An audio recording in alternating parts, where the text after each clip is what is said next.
صلوا على محمد صلوا على خير البشر طفوا على بيوته لتعرفوا أنقى الأسر bihi va sallim, amma ba'd. Avval Alloh taologa hamd aytamiz, Robbimizni maqtaymiz, Robbimizni ulug'laymiz. Keyin Rasululloh sallallohu alayhi vasallamga salovat va salomlar aytamiz.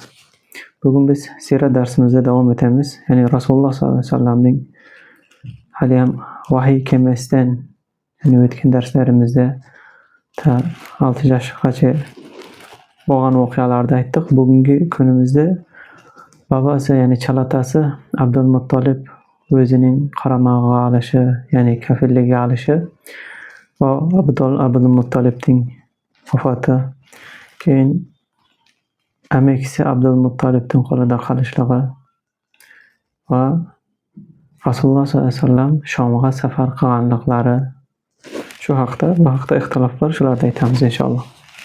Va foydalarga to'xtalamiz. Avval biz siratni o'rganishimizdan asosan maqsad faqat bir ma'lumot bo'lishligi uchun emas. Ya'ni bizga bir tarixdagi boshqa odamlarning tarixida emas, biz siratni o'rganib shu yo'ldan ta'abbud qilamiz. Ya'ni shu yo'lda ibodatlarni o'rganib olamiz. Shu yo'ldan Alloh taologa biz ibodat qilamiz. Ya'ni boshqa odamlarning tarixida bir narsani topa olmaymiz. Ya'ni siratning xususiyati shu. Alloh taolo yordam bersin. Rasululloh sallallohu alayhi vasallam enalari vafot etgandan keyin, 6 yoshdan keyin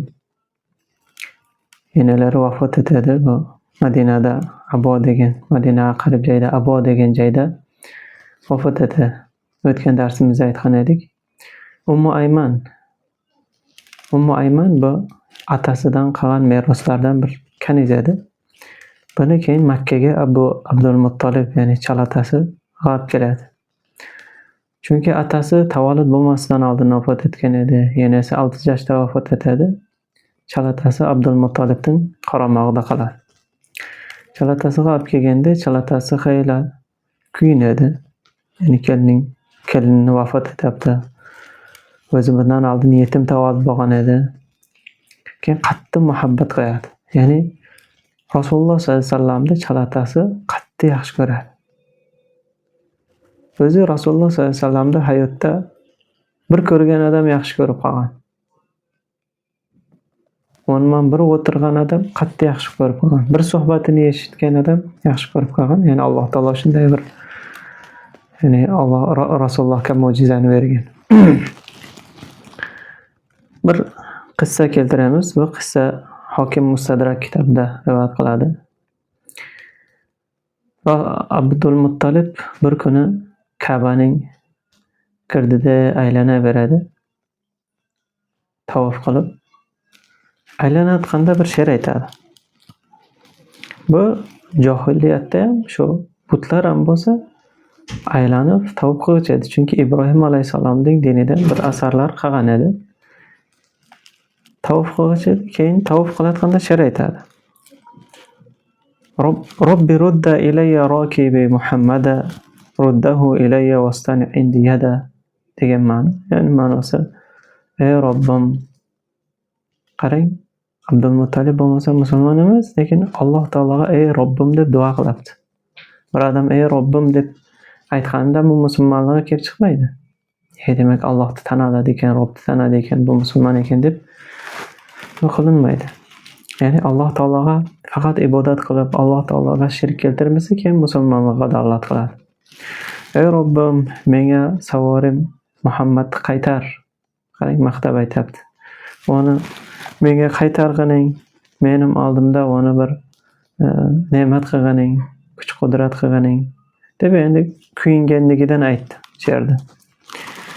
Keyin bir kishi aytdiki, bu kim dedi, bu ne she'r aytibdi dedi.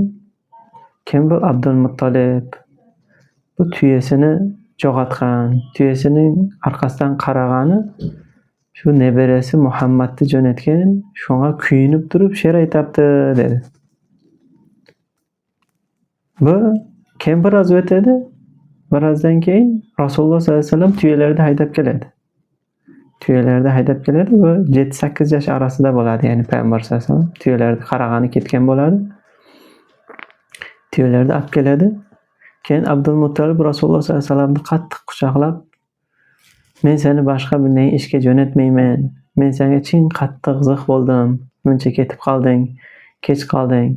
Chunki bundan oldin Abdulmuttalib boshqa bir ishga jo'natsa, darrov Rasululloh sollallohu alayhi vasallam illa bitirib kelardi. Shu ishni bitkazgicha edi. Bo'lmadi deb kelmagicha edi. Yoshligidan qarang, 7-8 yosh. Keyin quchoqlab olib, "Boshqa seni jo'natmayman" deydi. Bu marta kechikding, ya'ni kechikkanligi uchun xeyla g'amgin bo'ladi. Bu qissa albatta dalolat qiladiki, Abdulmuttalib Rasulullohni qattiq yaxshi ko'rgan. Yana bir qissa dalolat qiladiki, Abdulmuttalibning oldida Rasululloh sollallohu alayhi vasallam qanday hurmati baland edi. Abdulmuttalib biz aytganimizdek, bu Ka'ba, shu Makkaning katta bir odamlardan edi, bunday raislardan, rahbarlardan edi. Ka'baning sayasiga bunga bir joy tashib qo'ygan edi. Joy gilam tayloqchi edi, ko'rpachalar tayloqchi edi. Abdulmuttalib borib o'tirgan edi. Bu yerga hech kim o'tirmoqchi edi, bolalari ham, qishloqlarlari ham. Birin odam bu yerga, ya'ni haqiqatan bir hozirgi nimada ham bir raisning, rahbarding kursisiga boshqa odamlar o'tirmaydi-ku, alohida turadi-ku. Xuddi shunday. Keyin Payg'ambar sollallohu alayhi vasallam borib Abdulmuttalibning joyiga o'tiraversa, amakilari, ya'ni Abdulmuttalibning o'g'illari bo'ladi-yu. Payg'ambar sollallohu alayhi vasallamni qaytarishga harakat qilsa, Abdulmuttalib aytqizadi, "Yo'q, qo'yinglar o'tirsin.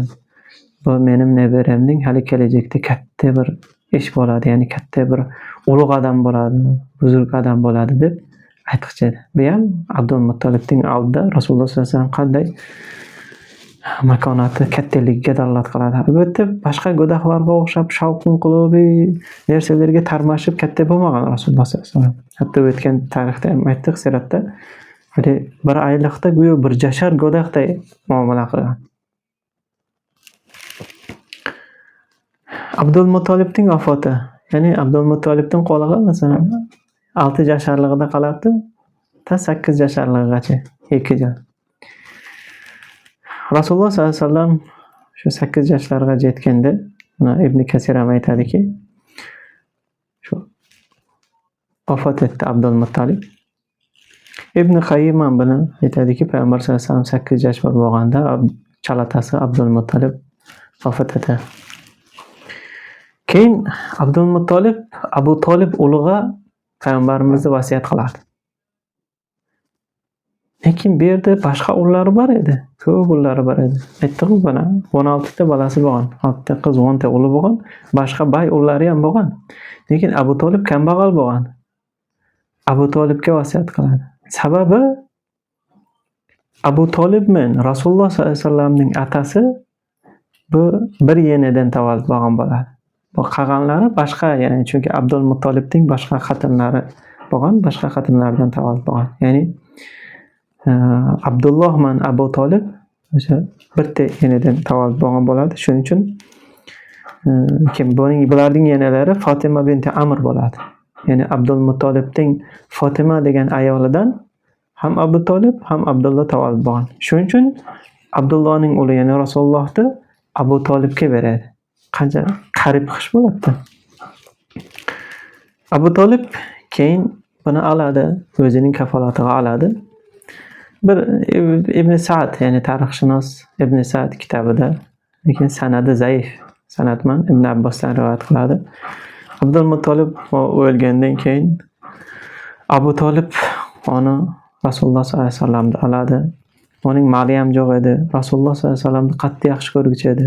Agar Rasululloh sollallohu alayhi vasallam faqat Rasululloh sollallohu alayhi vasallam ovqat yeguchi edi. Rasululloh sollallohu alayhi vasallam agar ularga qo'shilib ovqat yesa, qarnlari to'yg'ichi edi. Agar bularga qo'shilib yemasa, bular ovqatga to'ymay qolg'achi deb shu rivoyat kelgan, lekin biz rivoyatning sanadi zaif deydi. Qayerda jatsa, uxlasa Abu Talib bilan birga jatqichi edi. Abu Talib illa o'g'lini o'zi bilan birga olib chiqarg'ichi edi deb qissa shuni olib kelgan. Lekin sanadi zaif. Allohu a'lam. Rasululloh sollallohu alayhi vasallamning endi Shomga safar qilishlari Abu Talib bilan birga. Payg'ambarimiz sollallohu alayhi vasallam qarib bir 12 yoshlarga yetganda, ya'ni 8 yoshlardan Abu Talib qaramog'iga olibdi. 12 yoshlarga yetganda Termiziy kitobida rivoyat qiladi. Abu Tolib safar qilishni xohlaydi, tijorat qilishga Shomga. Keyin payg'ambar sollallohu alayhi vasallam borg'isi keladi. Ham Abu Tolib payg'ambar sollallohu alayhi vasallamni taylab ketgisi kelmaydi. Keyin birgasiga olib ketadi ichki. Birgasiga yana boshqa Qurayshliklardan katta odamlarmi Shomga taraf boraveradi. Shomning yo'lida Bahira Rohib degan Bahira Rohib shu bir ma'bad qurib, ya'ni ibodatxona qurib, uy qurib, shu yerda turgan bo'ladi. Ular boraveradi. Bahira chiqib qaraydi. Bundan oldin karvonlar qanday chiqib, kelib ishlardan hol ahvol so'rab nima qilmoqchi edi. Ba'zi tarix kitoblarda kelgan har bir karvonga qaraydi, lekin bizning tariximizda bundan oldin karvonlarni axtarib ko'rmoqchi edi. Sababi bu karvonni uzoqdan qaraydi. Tashlar va daraxtlar Rasulullohga sajda qilaveradi. Shu karvonning ichida Rasululloh bor, Rasulullohga sajda qilaveradi. Keyin keladi, hol ahvol so'raydi. Ya'ni Bahira kelib ulardan hol ahvol so'raydi. Keyin Rasulullohni ko'rib qo'lidan ushlab, bu Allohning rasulidir, bu payg'ambar bo'ladi deydi. Keyin jambashdagi Abu Tolib boshqalar aytadiki, sen qayerdan bilibsan buni payg'ambar bo'ladi deganda, keyin u aytadiki, seni shu saydan kelayotganlaringda bir tash, hamma tashlar, hamma daraxtlar menga sajda qilib boshladi deydi. Bu tash daraxtlar faqat payg'ambarga sajda qiladi, boshqa odamga sajda qilmaydi deydi. Shundan bildim deydi. Keyin bularga ovqat taom tayyorlaydi, ziyofat qiladi. Daraxtning sayasiga tayyorlaydi. Keladi Rasululloh sollallohu alayhi vasallamni tuyalarga baylayveraman, qaratib qo'yaman. Keyin kim chaqir deydi. Bahira chaqiringlar kelinglar deydi. Keyin Rasululloh sollallohu alayhi vasallam kelayotganda ustidan bir bulut saya qilib kelaveradi. Bu yoqdan turib hammasi qarab, keyin Bahira aytadiki, ko'rdingizmi deydi. Bulut saya qilib kelyapti deydi.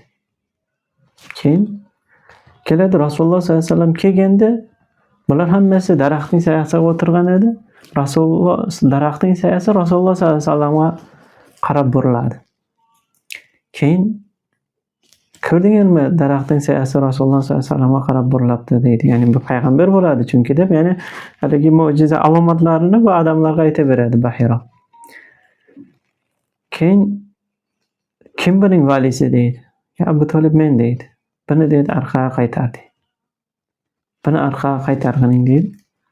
Shu yerda gaplashib turganda yoki qarasa bir 7 odam Rumliklardan kelaveradi. Keyin Bahiraga aytadiki, Bahir nimaga bu yerga kelibsan deydi. Aytadi, biz shu vaqtda bir payg'ambar chiqishi kerak, shuni qarab jiribmiz. Rum askarlari har tomonga jo'natdi. Biz shu joyga to'g'ri keldik. Bizga shu vaqtda buyurdi. Shu payg'ambarni tabishimiz kerak deydi. Ya'ni maqsadlari payg'ambar tavib o'ldirishi.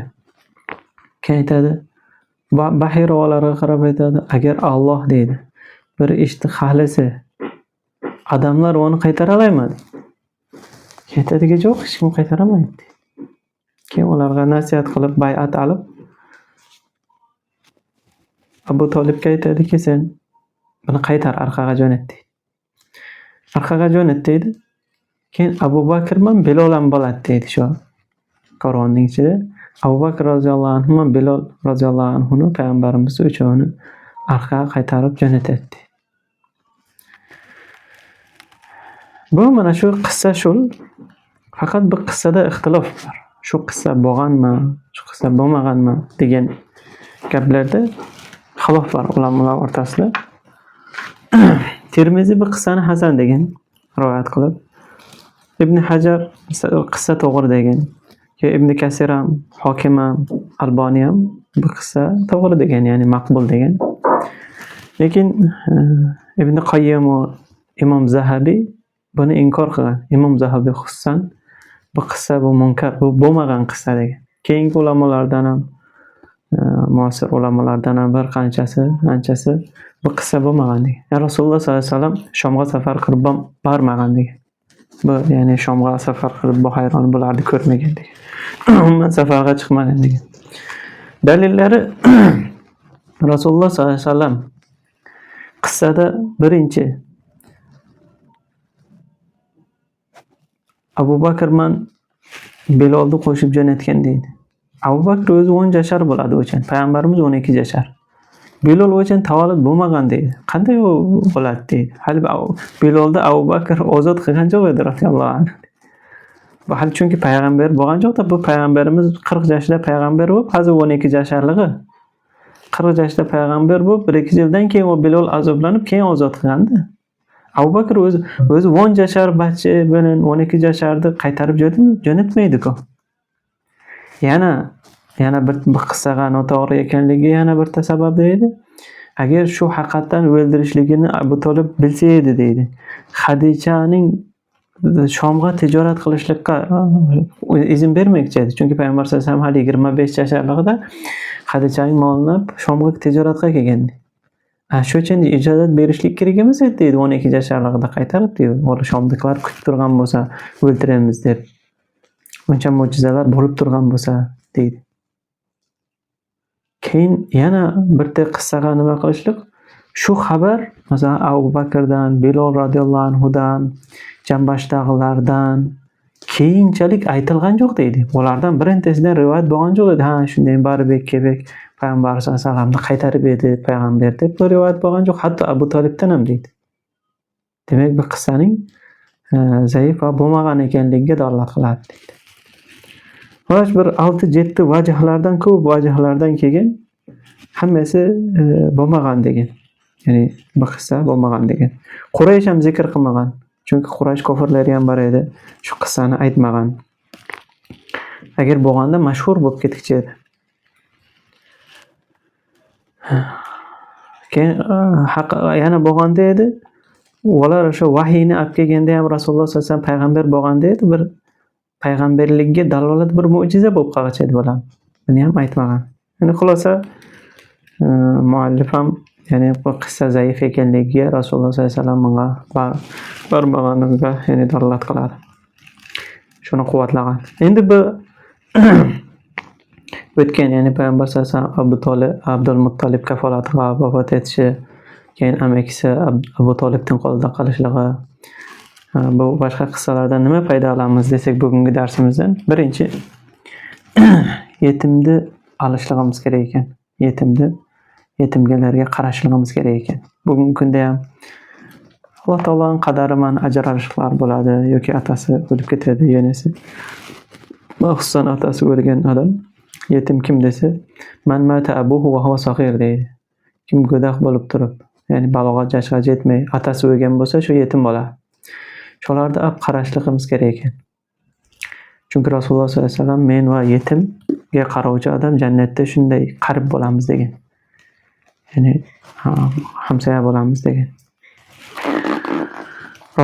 Ikkinchi foydamiz Rasululloh sollallohu alayhi vasallam ata enasiz katta bo'lgan. Qarang, tavallud bo'lmasdan oldin atasi vafot etgan. 6 yoshda enasi vafot etdi. Baba chalatasining qaramog'ida qoldi. Keyin amakisining qaramog'ida qoldi. Ya'ni bir yetim hissi men katta bo'lgan. Ata-enaning nimasini ko'rmagan. Rasululloh sollallohu alayhi vasallam. Ya'ni bilan bir qattiq nima, binaligi atasi, enasi yo'q odamlar his qiladi. Boshqa odamlar his qilmaydi. Hatto bir kishi bor edi. Bir odamni ko'rdim deydi. Enasiga, atasiga baqirib jatib etdi deydi. Kim aytdi, chaqirdim bu yoqqa kelgan. Ata-enasi yo'q, yetim etdi. Aytganki, agar degan hozir menim shu atam, yenim birontasi bo'lsa,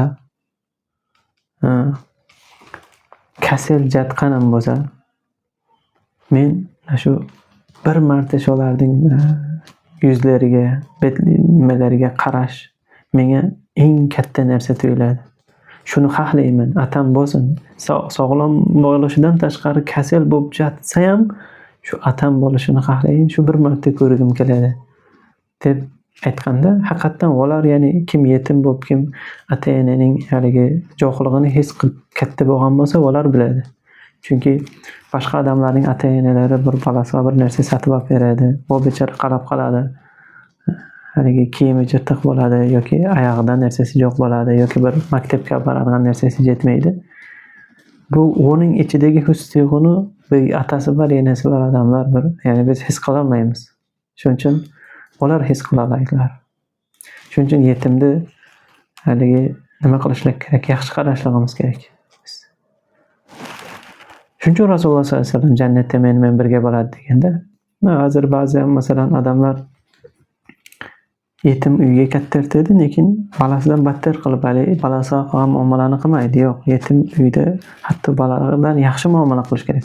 Qarang, Abdul Muttolib chalatasi to'g'ri, lekin bolalaridan ustun qo'yib kattartirdi. Abu Talibga ham qarasak, bolalaridan ustun qo'yib Rasulullohni kattartirdi. O'zi Rasulullohning o'zi masalan hali kelajakda keladi, Anas radhiyallohu anhu uyda katta bo'lgan. Yoki Umar haligi kim? Abu Salamaning o'g'li Umar, boshqa rabibalariga Rasululloh chin yaxshi qaraganlar. Biz ham shu qo'l ostida badiiy keldi. Alloh taqdir qilgan bo'lsa, yaxshi qarashligimiz kerak. Keyingi foydamiz, haqiqiy bu badbaxtlik bu ata-enasi johillikda emas ekan. Chunki agar haqiqiy bu narsa badbaxtlik bo'lsa, Rasululloh badbaxt bo'lib qolishi kerak. Bunday emas, Rasululloh eng baxtli odam bo'lgan. Dunyoda eng baxtli odam bu Rasululloh. Chunki Rasulullohdan Allohga qarib odam birinchi yo'q. Me'rojga chiqqanda Ibrohim alayhisalomlar ham qolib ketdi, Jibril ham qolib ketdi, Alloh taoloning oldiga bordi. Qarang. Bu Rasululloh sollallohu alayhi vasallam ham ata-enasi katta bo'lgan. Demak, haqiqiy baxt bu iymon ekan. Haqiqiy baxt bu siz iymonda bo'lsangiz, shariatda yashasangiz, eng baxtli odamsiz. Atangiz bormi, eningiz yo'qmi, ata-enangiz bo'lmasa ham eng baxtli odamsiz siz. 4-chi foydamiz, biz qarindoshlar ya qishdaberlar qancha qarib bo'lsa, shuncha haqqi ko'payadi ekan. Ya'ni qarang, Abdul Muttolib Muhammad sollallohu alayhi vasallamni boshqa boy nimalariga bermadi bolalarga. Balki nimasiga Abu Talibga vasiyat qilib ketdi, chunki Abu Talib Payg'ambar sollallohu alayhi vasallam atasiman bir yenadan Fotimadan tavallud bo'lgan edilar. Qarib bo'lganligi uchun berdi, lekin kambag'al edi. Demak, haligi haq-huquqlarda qancha xishda bir qarib bo'lsa, biz ularga silay rahmni ko'proq qilib turishimiz kerak. Ata-enaga har kuni uzoqda bo'lsa gapirib, telefonda, qaribda bo'lsa ko'rib, nima qilib turish kerak. Uzoqroq bo'lsa tan qancha uzoqlashaversa tan haftada ayda borib ila silay rahm qilib turishga to'g'ri keladi. 5-chi foydamiz, bizning holimiz johiliyatdan ham battar bo'ldi ba'zan bir holatlarimiz. Nimaga desa? Chunki johiliyatda bir yetimxonalar ochilmagan. Hozir bizda yetimxonalar bor. Bir ko'rinishda kimdirga bir ma'qul keladi bu. Yetimxonalarimiz bor. Ata-enalarda haligi qaraydigan joylar bor-ku. Deddom deyman, ana shu bularni qarab ham yaxshi qilibdi, mana ovqat beradi, bunday qiladi. Yo'q, bu aslida xorlik bu. Bu aslida xorlik. Nimaga desa? Chunki avval musulmon jamiyatda musulmon birodarlarning qo'lida birodarning balasi yetim qolishligi mumkin emas. Ya'ni yetim ko'chada qolishligi mumkin emas. Biz jamiyatimiz shunchalik orqada islomdan uzoqlashdikki, yetimlar muhtoj bo'lib, ularga bir joy solishga majbur bo'ldikki, ularga bir joy solishlik kerak ekan, ular bir yerda turib, ular ovqatlanishligi kerak ekan turishi. Yo'q, aslida yetimni Rasululloh sollallohu alayhi vasallam davrida sahobalarning davrida talash bo'lgan. Yetimni kim oladi, yetimni men olayman deb. Endi Rasululloh sollallohu alayhi vasallam hadislardan uzoqlashganimizdan shunday bir balolarga giriftor bo'ldik. Ikkinchisi, ata-enalarda nahotki inson ata-enasi qarasa bir haligi eng yaxshi odamni shu yerga aparib qo'ygan bo'ladi yoki bir xil haydab jo'tadi uydan deydi. Qanday bu? Alloh taolo Qur'onda va qala robbuka alla ta'budu illa iyyahu va bil validayni ihsanan dedi. Alloh taolo hukm qildiki, faqat Allohga ibodat qilinglar. Ondan keyin ikkinchi hukm qarang, o'zining ibodatdan keyin ata-enaga yaxshilik qilishga buyurdi deydi. Qarang, atasiga oq bo'lgan odam jannatga kirmaydi dedi. Allohning rozichiligi ota-onaning rozichiligida turadi deb turadi, lekin shunchalik turgan bo'lsa, bizning holamizga qarasak, ota-ona katta edi, bir barib endi bo'ldi, endi kelinlar bir janjal qiladi, urushadi yoki bo'lmasa nimadir sabab bo'lsa, ular parib taylaydi yoki hatto masalan hozir nimalarga kirib qarasak, shu YouTube'larda ota-onalar jilaydi bechora. Nechta 5-6 ta o'lim bor deydi. Kim xabar olmaydi deydi, telefon ham qilmaydi deydi, vaqtim yo'q deydi. Shu deddomda turib, hali ham ota-ona umid qiladi, balam kim xabar olsin deydi, lekin xabar olmaydi bolalar. Bu haligi insoniyat, bu xo'rlik, eng xo'rligi bu. Bundan boshqa xo'rlik bo'lmaydi. Qizim deydi, ba'zi vaqt telefon qilib turadi deydi, bir nimani ko'rib qoldim. Adam nahotki shuncha bo'lsa deysiz-da, Alloh taolo isloh qilsin.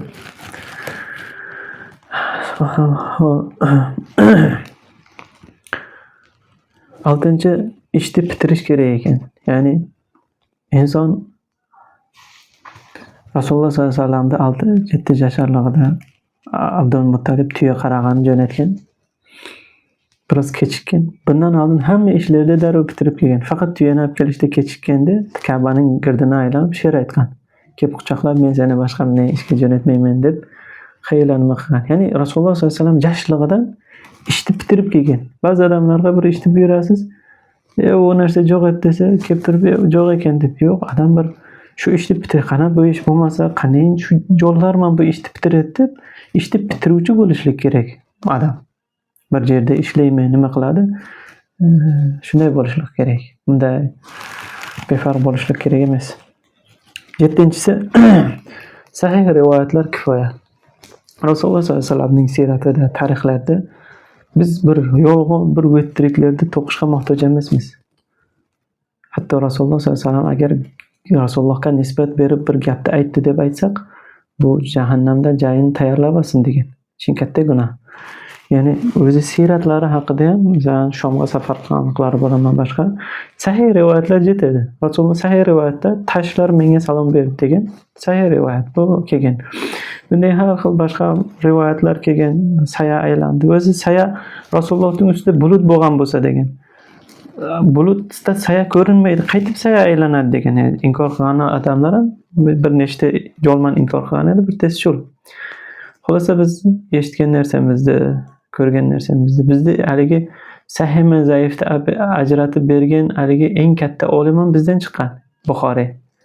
Hadislarda Rasululloh sollallohu alayhi vasallamning hadislarini, sahihlarini ayirib kitob yozib, Sahih Buxoriy hozir tarjima bo'lgan, 6-silsila deb nimalarda ham bor. Va eng sahih nimasi shu. Undan keyin Imom Muslim, boshqalar ham bor. Zaif nimalar bizga, ya'ni zaif nimalarga, rivoyatlarga muhtoj emasmiz. Alloh taologa duo qilamizki, Alloh taolo bizni kechirsin. Holimizni isloh qilsin. Bizni o'zimizni ham, zurriyatlarimizni ham, xalqimizni hidoyat qilsin, to'g'ri yo'lga boshqarsin.